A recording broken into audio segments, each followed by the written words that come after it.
সামনে পরীক্ষা। পড়ার টেবিলে মন বসছে না। অনেক পড়ছি, মনে থাকছে না।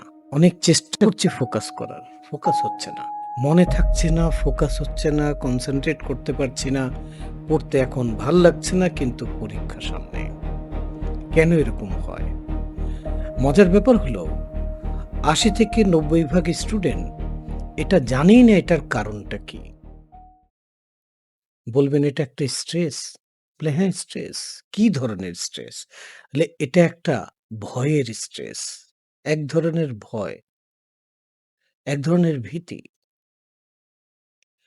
কেউ যদি তার প্রত্যেকটা চ্যাপ্টারের সঠিকভাবে 20% অ্যাবজর্ব করে থাকে, তাহলেও সে পরীক্ষায় একটা ভালো রেজাল্ট আনতে সক্ষম।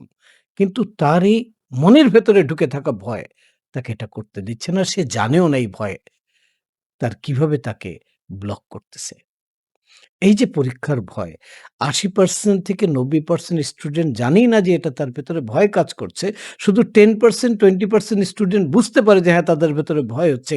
কিন্তু তারপরও তারা ম্যানেজ করতে পারে না। পারে না কেন? কারণ এই ভয়টা আছে কোথায়? এই ভয়টা আছে ব্রেনের থিটা ফ্রিকোয়েন্সির একটা জায়গায়, যেখানে সুইচ অন করা আছে। তাহলে ওই ফ্রিকোয়েন্সিতে গিয়ে যদি সুইচ অফ না করা হয়, তাহলে ভয় যাবে না। হুম? তো ভয় যদি যেতে হয়, সিলভা মেথড শিখায় ওই ফ্রিকোয়েন্সিতে নিয়ে গিয়ে কিভাবে সুইচ একবার অফ করে দিলে এটাকে একটু চর্চা করলে ২-৩ দিন সে এই পরীক্ষার ভয় থেকে বেরিয়ে গিয়ে সে যা এখানে রেখেছে তা পরীক্ষা দিয়ে আসতে পারবে।